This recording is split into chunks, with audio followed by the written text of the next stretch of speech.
recording started now. I don't really know what Dodgy wants me to talk about. When we were texting, he basically just said, keep it open to Q&A and just kind of have discussions. But I'll Yeah. go whatever direction you guys want to go in. I basically spent the whole morning right now, the last 2 hours, talking about psychology. So I kind of have that fresh in my mind if that's something you guys want to touch on. But yeah, really up to you guys. Obviously, we can go over this morning's trades and that kind of thing and just, discuss. But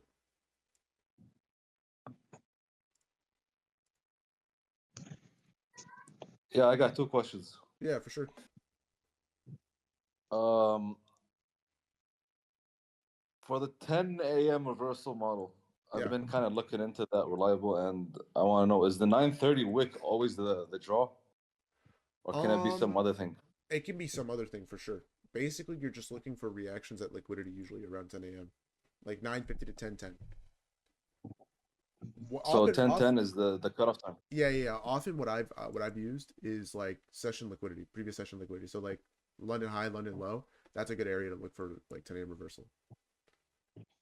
How about like other higher time frame fair value gaps? Yes, if we have a Judas swing that takes us down to like a higher time frame unfilled 4 hours, something like that. Sure, that's good. Okay. And I got a question about like these pre-market plays. Like today, I took a pre-market play, Uh huh. and so when is kind of like the safe time, or like when would you take a trade like pre-market, like time wise, and when wouldn't you? Yeah. I normally only take pre-market trades if the setup we're getting pre-market looks like something I would take during the normal trading day, and if we're targeting, a good draw on liquidity. So, for example, if we get like an 8:30 data wick off news, and there's Yeah, a good setup targeting that, I'll take that. If we have LRLR, good equal highs, and there's a pre-market play that looks like, we can enter and go break even before the 9:30 candle comes out, like I'll take that.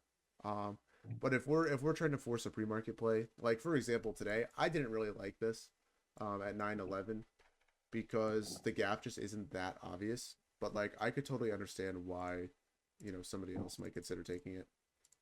Um, yeah, because that's the one I took for the. It was a 5 minute inverse, I think. Yeah, sure. Yeah, we had the 5 and the 15-minute inverse there, so that 1 minute at 9:11 was kind of like your confirmation setup off of that. And in the lower time frame, it kind of does look like AMD, but for me, this isn't normally a play I would take because of the proximity to the high, like the fact that we're in premium, whatever. You'd have to have a lot of conviction, I feel like, to take this play. And No, I took the one. I think. Let me see the time. It wasn't that one. It was. 9:48 It was or like 9:54. 9. Just wait a second, please. Let me. Yeah, sure. It, it was 8:10. 8:10. Okay. Yeah. 8:10. Okay, I see here now. Yeah, it was on the 5 minute because that was like the Yeah, highest time frame inverse. yeah.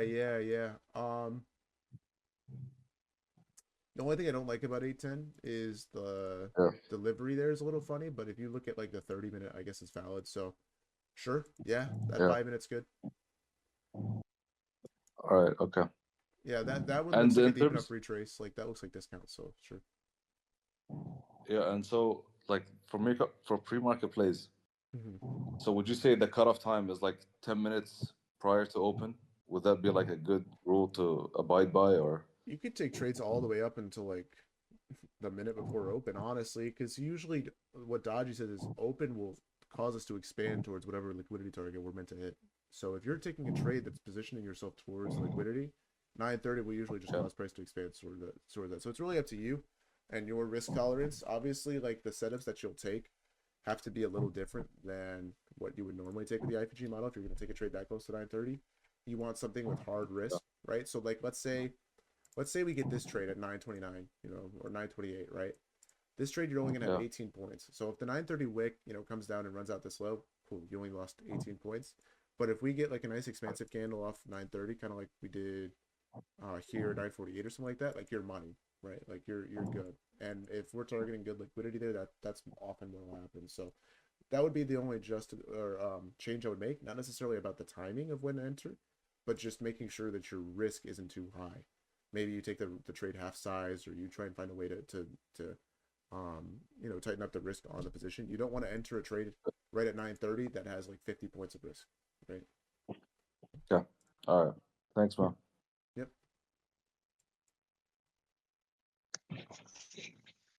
I got a question, reliable. It's more of a psychology question. Sure. Uh, so what do you think would help developing just the conviction to hold the trade longer? Because I notice, like for me, I'll usually tend to close my trade a little too early, I would say, and then I just see it go run up to TP. Yeah. Yeah. Do you collect data? Yeah, You journal, you do all that? yeah. Okay, that's good. That's what you got to be doing. The next thing I'm going to ask you, do you have a system in place for holding runners? Like similar to like what you would do with like an entry model. Well, typically what I do is, I just I'll go for like a 1 and 2.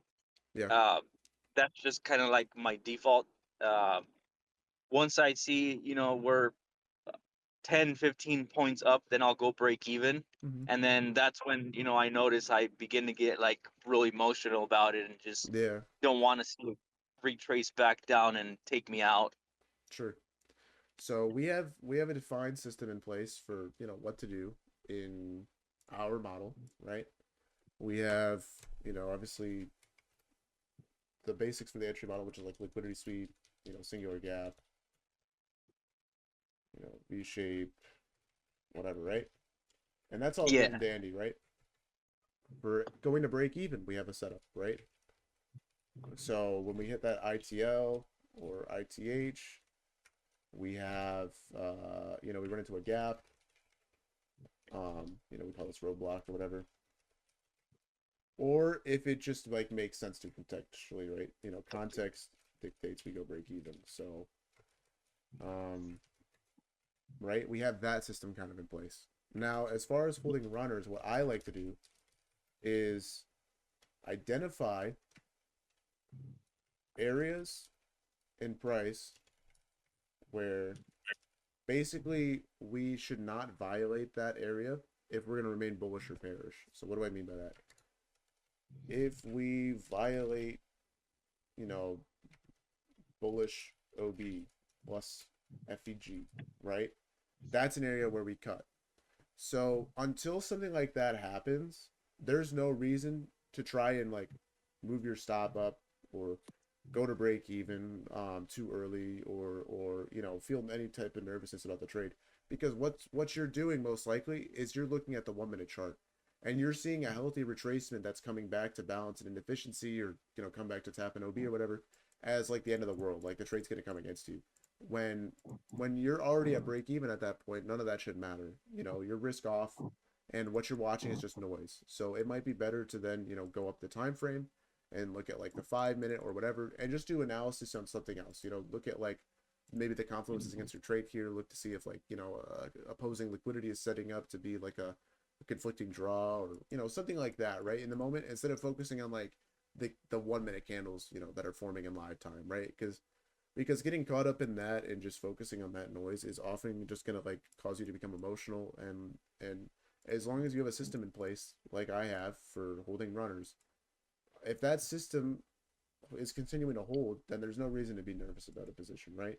We could just continue to watch price head higher or head lower, and as long as we're respecting bullish and bearish order flow, regardless, depending on what direction we're targeting, that's all that matters in the moment. So does that kind of make sense? Does that kind of help you?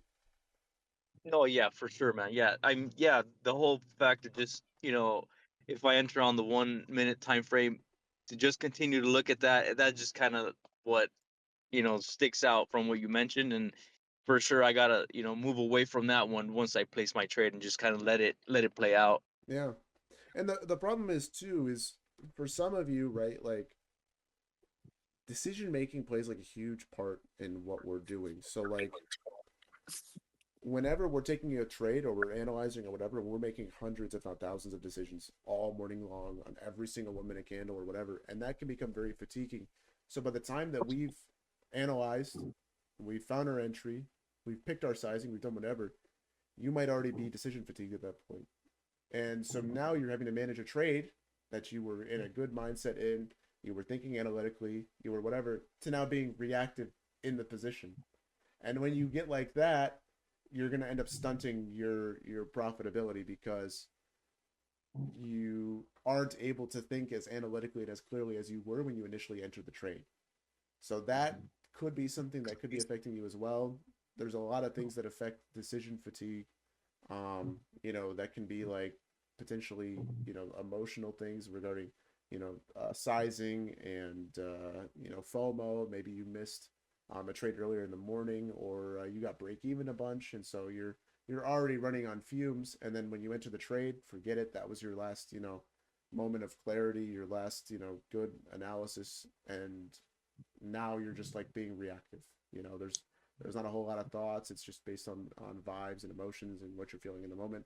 And when you get like that with trading, you're gonna be looking for patterns that are, aren't there. While you're in a position, you're gonna be like, coping and like, basically making up excuses for a million different things. You might hold, losers longer. There's a million of different things that occur when you go from like that analytical, slow, methodical, patient process to that reactive process. Thank you. Yeah.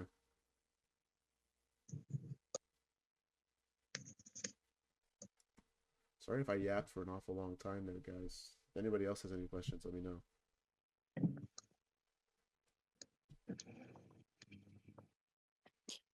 I have a question, Reliable.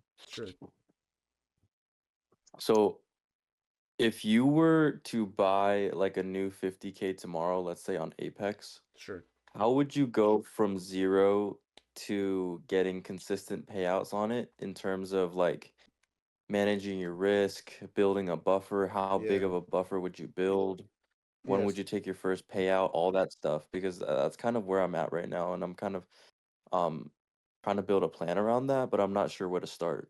Yeah. So this just depends on person to person, and it's really gonna your process is gonna be dependent on your financial situation. So obviously, like I don't know where you're at as an individual regarding money or anything like that. If money isn't as much of an issue for you, obviously you can size up and kind of treat the account however you want. Um, if you're somebody that, obviously is just starting out or, cares about, their investment, whatever, here's what I would do. I'd be risking 5% to 10% of the drawdown per trade. Okay. And I would be looking for anything better than A minus or higher in terms of rating. And I'm simply going to be looking for opportunities to, go 1 to 1. If we're in like premium or shoot higher if we're in discount. Obviously dependent on the draw and liquidity. And the reason why with Apex specifically is because, are you talking about the end of day accounts, or are you talking about like the legacy, like, trillion drawdown accounts? Because that's going Either to or. change too. Okay, so for the end of day, you can definitely hold for further targets. If you're talking about the trillion drawdown accounts, you're going to be looking for more 1 to 1. And then you're going to do this for like at most 2 weeks, maybe less if you can get it passed. But what I often like to do with these Apex accounts is just try and get them passed as quick as possible. So I would be sizing it personally, but look at like 2 weeks, maybe 3 weeks, whatever, however long it takes you. And then once you get to a point where you've passed the account, now you're in the funded phase, right? This is where you have your hard risk at 5 to 10% of the drawdown. You're going to be doing basically the same thing, except 1 to 1s are going to be a lot less common. So you're going to be looking for more scale kind of trades. Oh, and this is going to be A or better, right? Scale trades more often. And then you're going to be looking at getting to that $2,600 buffer for a 50K. And at that buffer, you're going to request 500. Okay. Because you still have 2K in drawdown, which for most other firms is where they're at when you start the account anyway. So this should be very normal. You can pay the trader, you can pay for the cost of the account, and then after that, you're gonna basically look at requesting however much you really need in the moment. But what's nice about Apex is once you request and you're at 2100 or higher, you can request whatever amount you want up until that 2K. So it really just depends on where you're at in terms of profitability for the week. But honestly, I like requesting anything above like 1,000. Um, that's good. And if you're copy trading that across multiple accounts, you're doing good. Like 5 accounts is 5K, and then obviously the max on that would be 2K, right, for the new accounts. So up to however many accounts you have, 2K per account. And I honestly, I think a 2K buffer is perfectly fine to get to another 2K profit, right, and be able to request. So you can, like I said, leave this 2K buffer and just do whatever you want after that. Hmm. When you say scale trades more often, what do you mean? Like, are you saying hold for higher R, or I'm saying you're I'm saying scaling more aggressively? you don't scale at. I guess I should reword this. That's a fair point. Don't look for 1-to-1 here.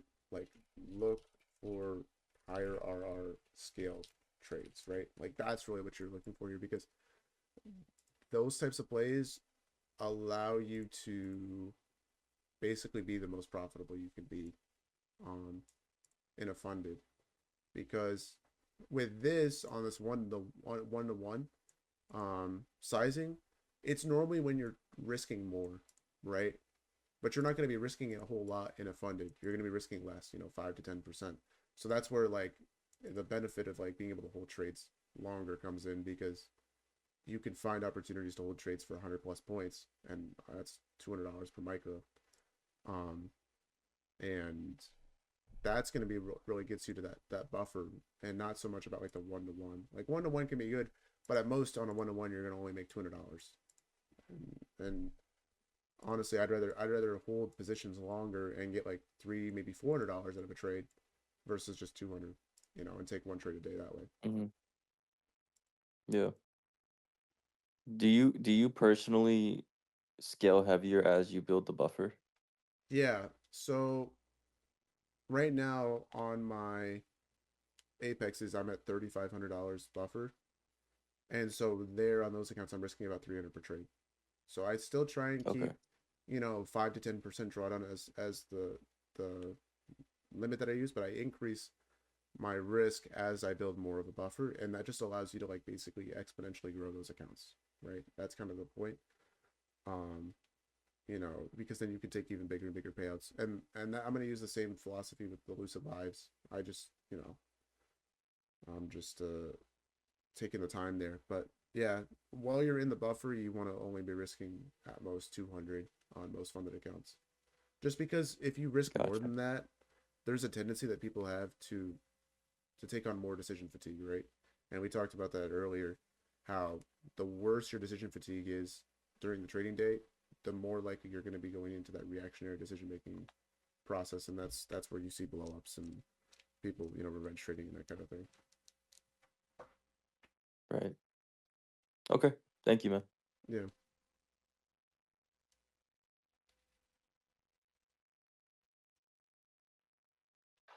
I have a question. sure. Um, Looking at Forex Factory for next week, there's not really any high impact news. So, are there any days that you won't trade because there's no news, or is it just like the drawing liquidity and if fair value gaps are forming that you'll decide like on the day? Dude, I'm not touching Friday afternoon. Like, already Yeah, looking at FOMC members speaking all afternoon. Like, I'm probably not going to touch that.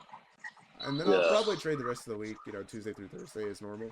Um, Today I yeah, traded because I found that the draw on liquidity was pretty easy to get. So that's about it. yeah, yeah. I thought the same. Yeah. Yeah.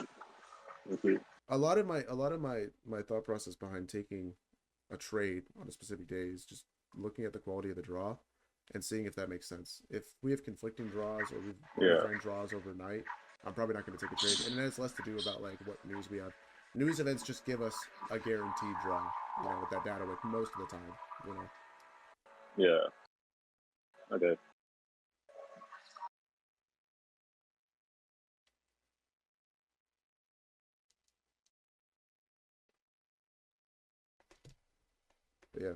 Do you guys have any questions about how this morning went? I was gonna ask if you took anything. Yeah, okay. So I took the 1 minute long here on eval, and then I took the 5 minute long here on eval, and then I took the 1 minute long here on funded. And I took it light. And the reason why I took these two plays on eval and this play on funded is because the risk to reward here was better than on these trades, like the 5 minute and the 1 minute here. This I thought was the best trade of the day. Other than like the 1 minute, I guess you could have taken here. The 5 minute I thought was the second, and this one I thought was the third. And then the short maybe like if you, but yeah, I wouldn't have been bearish also. Yeah. And then obviously you had like that 1 minute that Dodgy took before it opened, but this one I didn't really like because of the size of the gap and you know the overall price action there and yeah where we were at and in the range. Like this to me felt pretty high in premium for a funded play, so that's just me. Yeah, the only one that seemed really valid to me was that one. The was like 9:45 ish, I think. Yeah, That one right there. 948. Because we closed over. Yeah. Yeah. At first, I was gonna just take it, but then I saw how quick we moved, and I was like, I don't know. Because I was like, bro, is this news? Yeah, that's what I thought too. I thought news So came I out there. didn't want to take it for that. Yeah, it was But then it turned out nothing.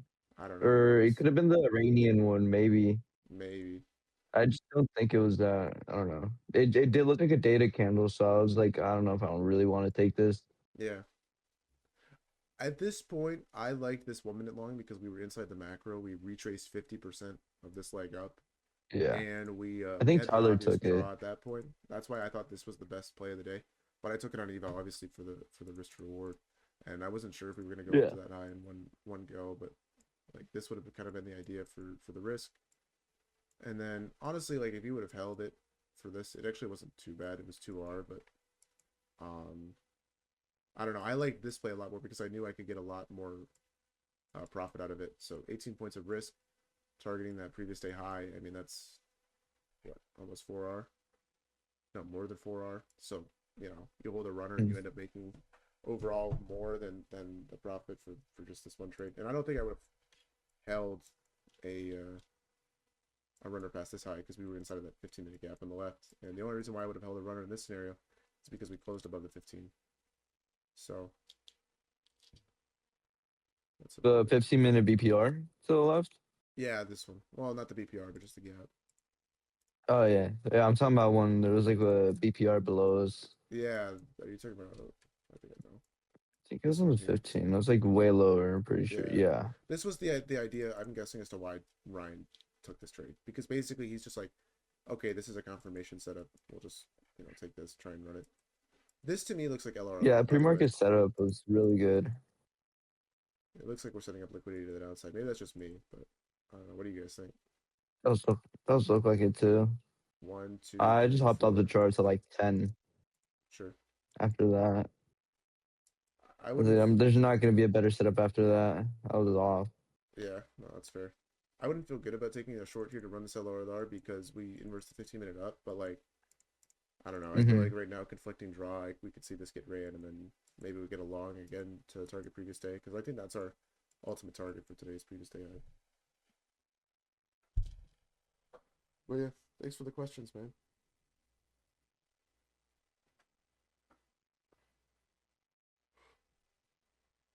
Reliable, I got a question.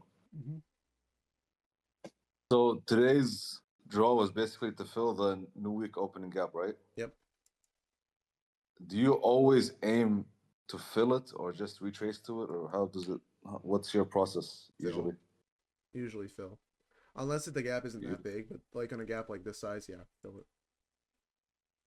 Okay, and when you say premium and discount, are you talking about like the overnight range, or if it's below the eight, the true day open, or what exactly? So what I was looking at this morning, I was looking at like kind of this is our premium and discount, but even if I'm looking at like the intraday range, like even if I'm looking at like the current dealing range we're in, the long that Dodgy took was in premium of that too. So like for me, it would be like the whole swing from this low to this high, and then it then becomes whatever dealing range we're on basically intraday. So like when we made this lower low and then this higher high here, this is our new dealing range. So I'm looking at this as premium, this is discount.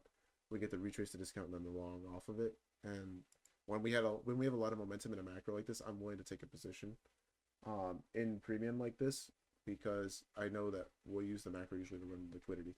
So that's kind of my thought process here. As far as these other trades, I don't feel as good about them unless I can get good risk reward and target like a good draw on liquidity. Which here we have like the relative equal highs with this 1 minute, so I thought that was like a good place to target. But yeah, if we're talking about just 50%, if we're talking about premium discount, I'm usually just looking at whatever 15-minute range presents and using that. Okay. Let me find like another example. Like, okay, let's assume that like we're looking at, you know, the chart coming into PM and I'm looking at like a potential play down after taking the high. Okay. For me, this is premium up here. For me, this is discount down here. Okay. And I'm not going to be running the low to here. I'm going to be using the swing low with the dealing range because that's all that really matters in the moment. And then so on and so forth. For example, here, I'm going to be using the wick low that we have here to the high up here. And I'm going to be using that as premium and discount. But obviously, like, when we get like these extended ranges like this, you kind of have to like use context. So like realistically, a good look at like our intraday moves are going to be like everything up here is in premium, everything down here is in discount, right? So there's a couple different ways to look at it, right? Higher time frame and lower time frame, premium and discount, and yeah, you just kind of have to be subjective about, you know, each scenario. Okay, I got you. Yeah.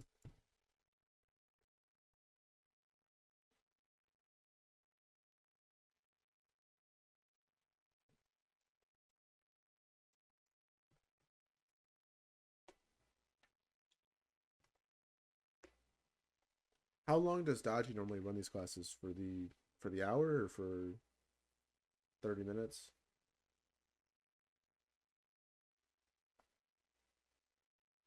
I think normally like an hour, I think. I'm not 100% sure. Okay.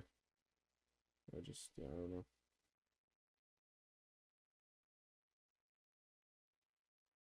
I don't think I've ran one of these in like probably 6 months, so it's been a minute.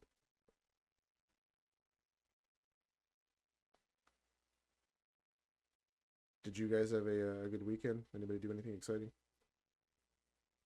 Not work. That's it. True. The exciting thing was market open.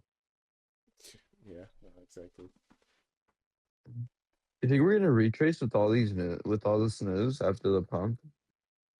Yeah, I mean that would be probably the best scenario to take another long back up, but I don't know. We'll see. I mean, I think we're just kind of like in like a waiting period right now. We don't really know what's gonna happen as far as everything going on with the straight, and I don't know. I think right now we're due though. We're due for something back maybe to this 1 hour gap. That could make sense. Something. Do you think those 4 hour equalizers are a good draw?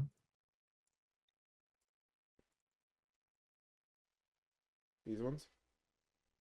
Yeah. Yeah. Yeah, for sure. I can see that. Because then I think I'm pretty sure we did have a daily inverse as well again mhm.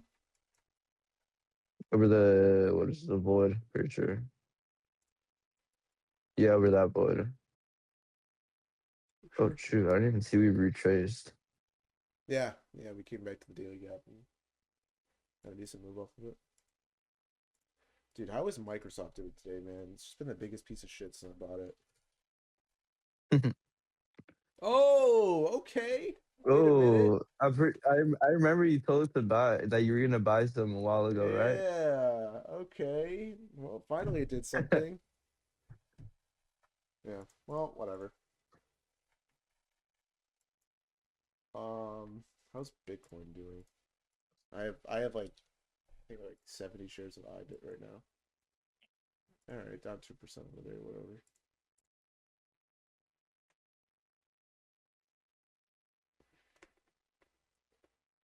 But yeah, no, Nathan, I agree. The weather this weekend was really nice. I had to do a bunch of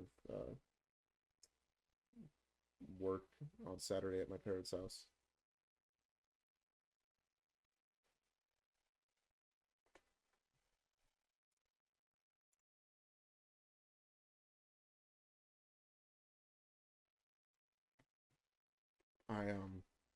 I took down a deck that was thought I'd use a circular saw and it's called a sawzall or something like that, and we had to load it into the dumpster and take care of that this weekend. The deck was like You bowing break out. any blades? No, no, no. Um, You got lucky. my dad only had one circular saw, and so I ran up to Home Depot with him because he bought the wrong size blade for it, and I rented one there. They had a Milwaukee. You can rent them at Home Depot? Yeah, you can rent a bunch of stuff, What pressure the fuck? washers, and I didn't even know I think that. they even have like jackhammers and stuff too. Oh. I just got everything in the garage, that's why. Sure. You got lucky then with one blade and you were able to do it? Yeah, yeah, Yeah, yeah. I because the mean, sawzalls most of the time like they'll get like a bent and then you gotta hit it with the hammer. yeah, I know. You were good with the one blade. Took on the whole deck. I don't know. I'll send a picture of like what the aftermath looked like. But Whatever.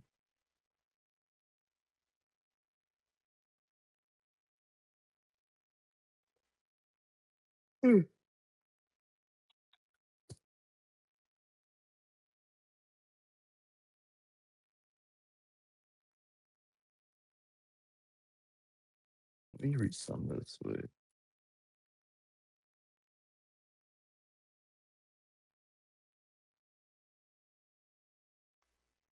Do you think that would have been a valid play? I think you already saw it. The 1 minute at 11:24, with the this RR. one, Or I think it's in the voice chat. this chat. Oh, the 950. Yeah, yeah, we talked about that. That's fine. That's the only one. But I was like just thinking, I'm like, it's Monday. I don't want to be taking like crazy Yeah, risks. it happened too quick. I saw it in live time, but I just decided ultimately to wait. Yeah, that's exactly. I think that's exactly what I said in chat on mentorship chat. I'm like, it just happened way too quick. Yeah, I'm just like very picky on my setups. I just need to backtest more and more and see why and what caused me to take setups. yeah.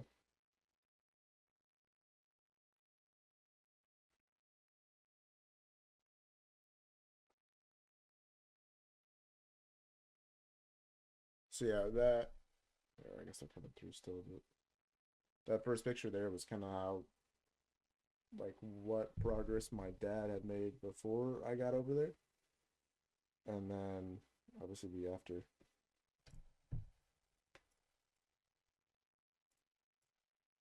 And we still have like the foundation to take care of, but yeah. Nice. Did you guys find anything under the deck or no?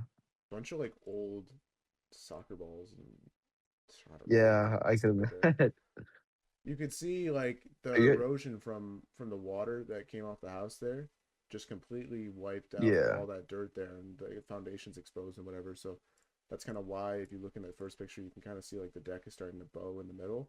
It's because the foundation was sinking. So we just had to get Oh, sure, I fix it. can see it now. Yeah. Yeah, I was about to say it was a nice deck, but I can see it now in the middle. yeah. It was like 40 years old, I think. So these things happen with time. It's nice. But yeah, they're deciding between getting a patio done with like custom hmm stonework and just doing like a step down from the door there, or like a composite deck or something. Stone would be nice. Obviously, less maintenance as well. Yeah, they're concerned about the erosion though, like it sinking or anything like that, and the composite like obviously probably hold together better long term. But Yeah. I don't know. For me, like they're planning on moving out of that house in 5 years anyway, and so like that won't be a problem for them. So I just told them they should go with the cheaper option with the patio. And also it wide I it just like sell it off. opens up the backyard so much more because there's like a hill to the right that you can't really see in the picture, and that hill kind of like closes off that space. But with the deck jutting out into the yard, it's like it really makes the space a lot smaller. But if you have it just like a patio and you have it flat, well, then you have a nice wide open space there now. Yeah, it's much more open. You can walk on and off easily. Yeah.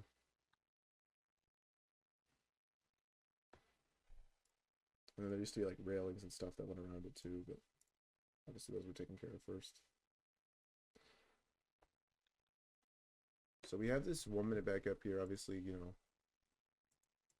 I don't even think we came back in time to 1 hour, so we don't really have good delivery off of it, but I guess we'll see if it works. Looks like it's about to hit the break even there anyway, so I don't know. This is a play that you guys think you'd ever take. I mean, maybe if there's like the 2 minute, I guess. Came down, ran out the slow, and then Break even. got the OB and the FEG. I'd probably want to take it if we can close over that candle. The wick that failed, like that candle. You see it on, what is it? 11:20, I think. Okay. No, I'm stupid. Not that one. 11:23, I think. Okay. The intermediate high inside inside the gap. Yeah. Let me hop on charts and just To I can me, tell you what it is. Yeah, that one. That one. I think this is like our break even, right? So like you enter here, go break even Yeah. there, but I don't know. I don't think I would ever take this because of the timing. And I mean, even if I did, it looks like maybe it's a break even here on this next candle down anyway. So we'll see. Yeah, I've stopped taking setups that don't have a good break even point. Oh, maybe not actually. Oh wow, Holy shit. there we go. What? Whoa, what? I don't know what it was. Obviously, we would have been break even by then. No, I think we've been good. So we have our entry here, and then the low of that candle was right there. So if you got a good fill, that worked. Yeah. Good R, everything. Yeah.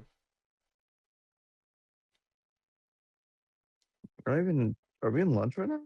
Yeah, it's like 11:30. I mean, technically not yet because 12. But, Yeah. Let me see.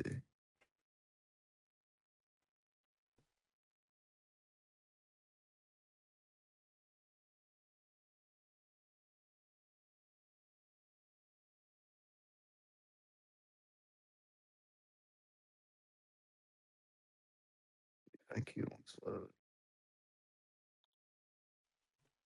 yeah, no, definitely. It looks like we want to head up at here and probably target previous day. We have previous day before PM. PM's probably not going to be any good. Maybe we With get how much expansion? yeah, maybe get the close over this now. Um, but yeah, Friday we went and bought the car, and then Saturday night after I was done helping my parents, I went to a party for my one buddy who's moving to California from Michigan, and I was there till like 4 in the morning. Yeah, would you say just fall asleep over there? Yeah. And then I celebrated my mom's birthday on Sunday, so it was a pretty busy weekend. Nice.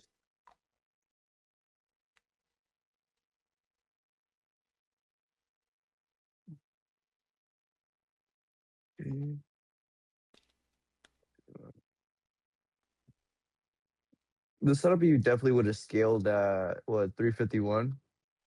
Yeah, for sure, because it's a high inside the gap there. We don't know if Yeah, that 1 minute's gonna break. probably would have just held the runner to 360 as well. I would hold a runner to previous day. We're real close enough now where we could definitely see it happen. Yeah. I don't even have my previous day indicator on. Let me.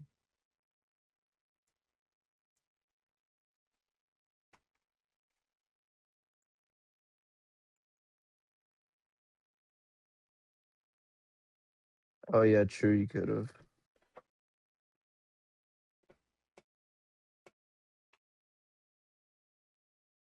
I just. I'm gonna maybe.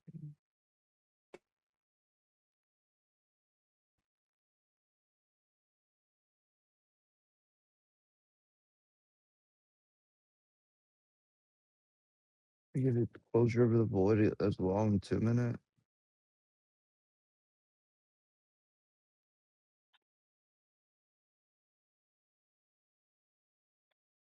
How do you feel about moving your stop loss into profit? I do it. It's good. You should do it. Like obviously under swing lows or swing highs, obviously for short and or long and right.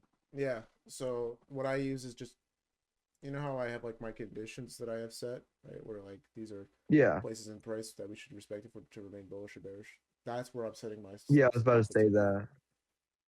Yeah, if we're truly bullish, we shouldn't come back down to this level. Yeah, exactly. So like if we form a 1 minute OB here and then get the inverse, we shouldn't come back to that order block low, right? So I can have my stop and profit, to whatever. Yeah, I agree. You want to make sure I was doing that right.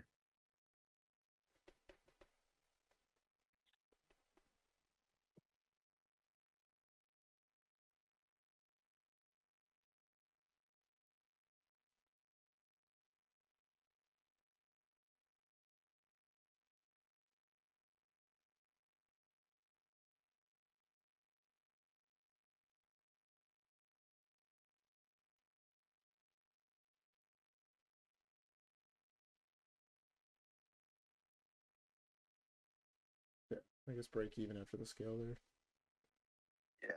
Yeah, I definitely would have been break even.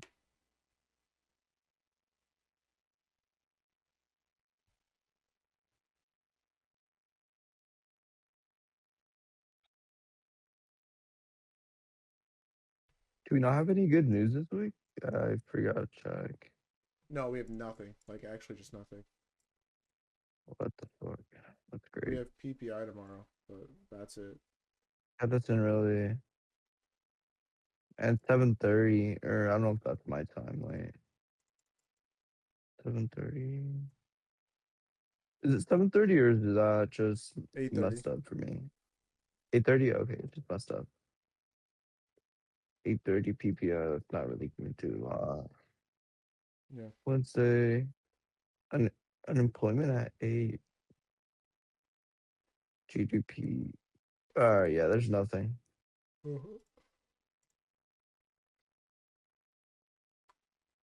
Yeah. No, this week shouldn't be crazy. Capital.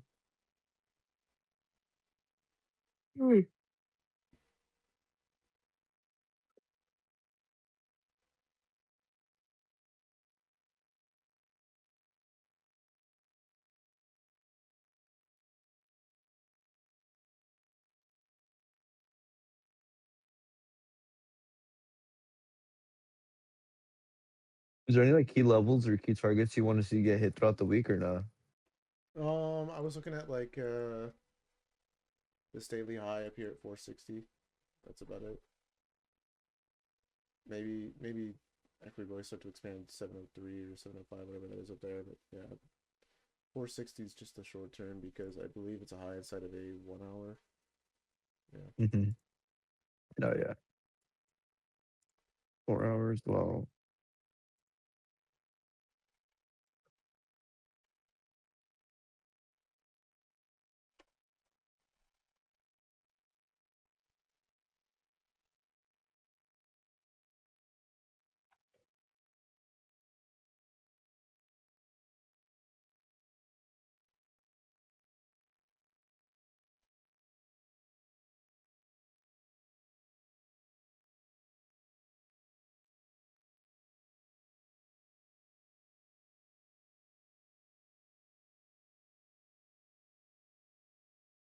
probably gonna get off. There's not really a lot going on right now.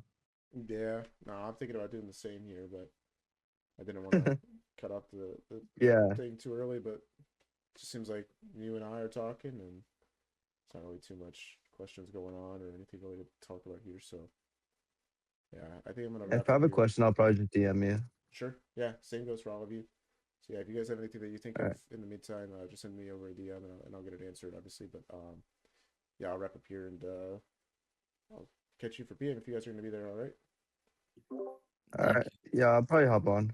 All right. Sounds good. Y'all have a good lunch. You All too. right, later.